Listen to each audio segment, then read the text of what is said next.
saya. Ada handphone di kepala saya.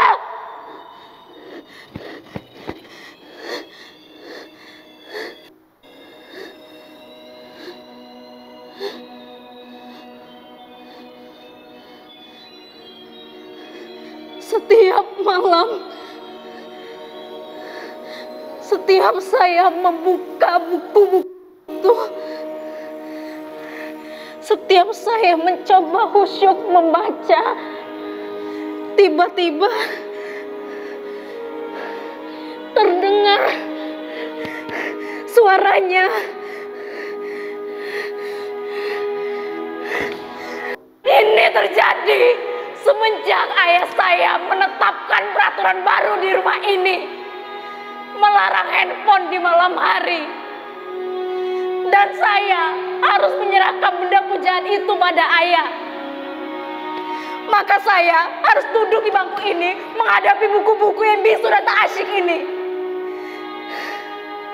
Sampai saya tertidur. Ayah atau ibu, mereka bergantian seperti tentara jaga malam, akan datang ke kamar ini setiap 1 jam sekali untuk memastikan bahwa saya masih membaca sebelum pukul 10 atau 11 malam waktu saya untuk tidur.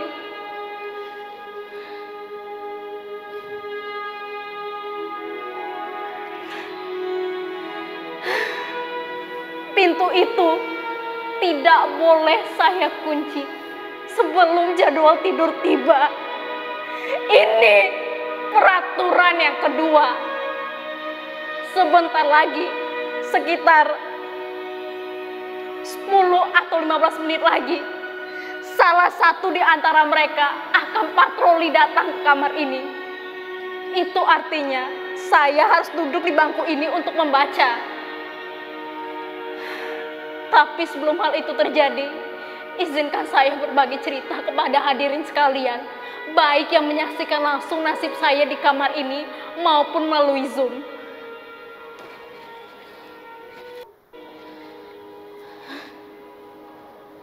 Saya sendiri bukannya tak berusaha, bahkan segala daya upaya sudah saya kerahkan untuk membaca buku dengan khusyuk dan bahagia.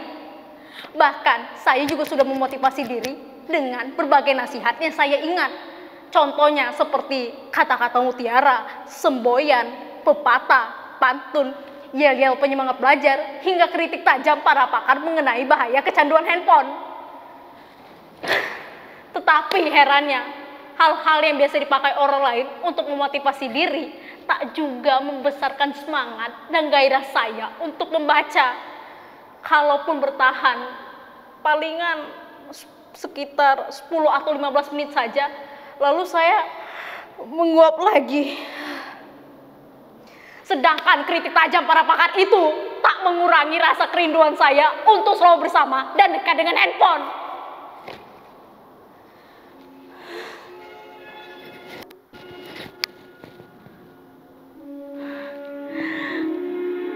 Kalau saja mengubah diri bisa dilakukan serenyah ceramah Mario Teguh, mungkin saya tak akan menderita begini lagi. Apa? Saudara-saudara tak yakin bahwa saya menderita? Apa tak terlihat beban derita di wajah saya ini, di sorot mata saya, di getar suara saya, di seluruh tubuh saya ini? Ini bukan sekadar akting monolog anak-anak SMA itu. Ini real, ini nyata.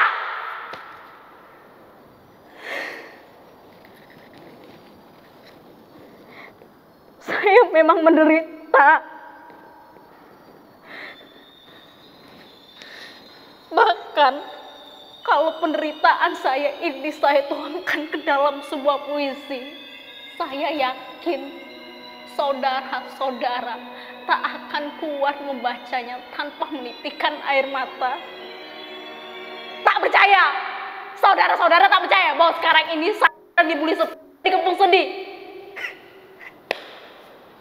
Sekarang saya bertanya, siapakah di antara hadirin yang mau dan mampu berpisah dengan apa apa yang telah menjadi bagian dari diri hadirin sendiri tanpa merasa teraniaya rasa hampa.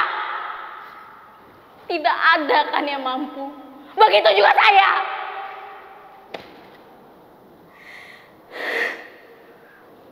Sebuah handphone bukan lagi sekedar benda biasa.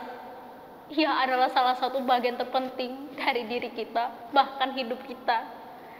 Bayangkan, sejak kecil ia sudah bersama kita, menjadi teman kita di kala semua orang tak punya waktu luang atau malas meladeni kita yang masih kanak-kanak dan belum bernilai guna.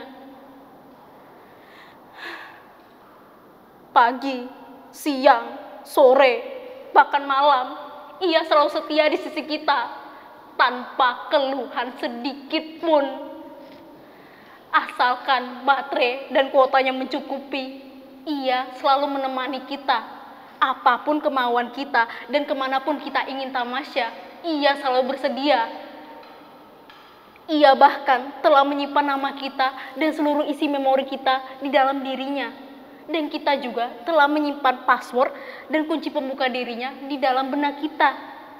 Sungguh suatu simbiosis yang romantis dan intim, bukan? Bahkan kita bisa lebih dekat dengan dirinya daripada sesama kita. Itulah kenapa berpisah dengan dirinya, meski cuma seban malam, seperti melewati bertahun-tahun kesepian.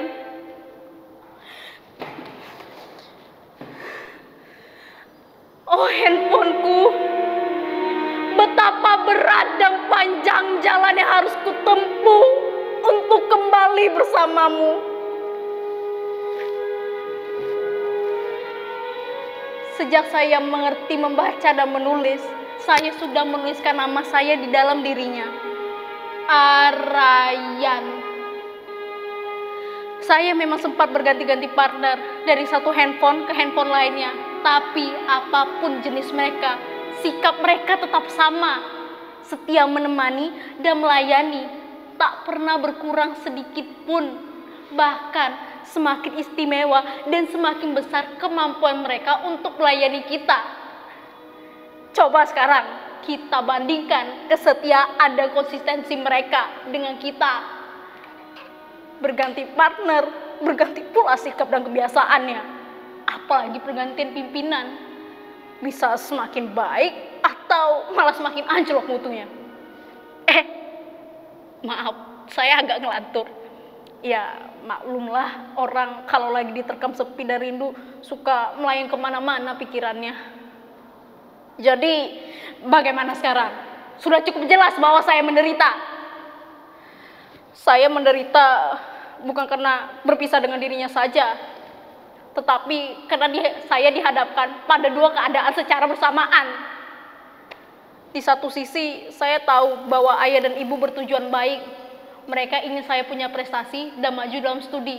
Itulah kenapa mereka membuat peraturan 12 jam tanpa handphone di malam hari. Tapi di sisi lain, seluruh diri saya, kesadaran saya, bahkan jiwa saya sudah terbiasa hidup sejak kecil, bahkan dengan dia ada di sisi saya. Bahkan sebelum ada peraturan itu, saya sudah terbiasa tidur dan dia rebah di dada saya.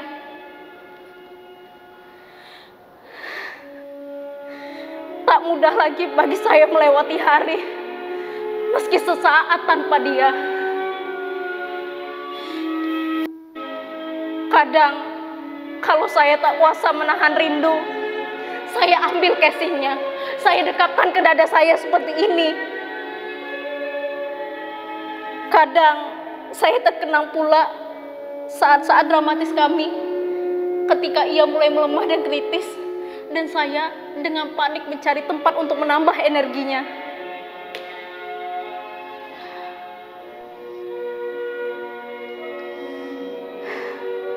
Saya sebenarnya pernah hampir berhasil untuk tidak terlalu bergantung padanya.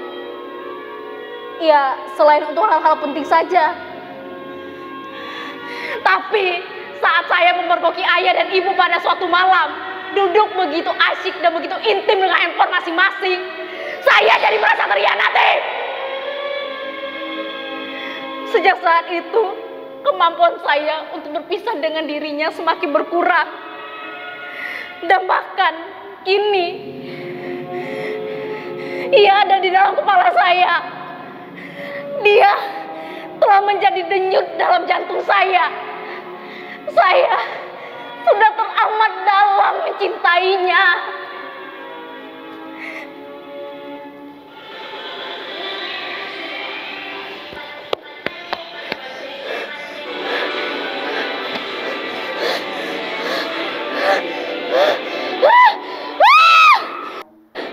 Diam!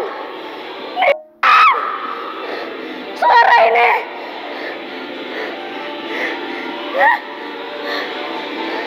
Jangan terlalu dalam! Jangan terlalu dalam mencintainya! Atau kalian akan menderita seperti saya!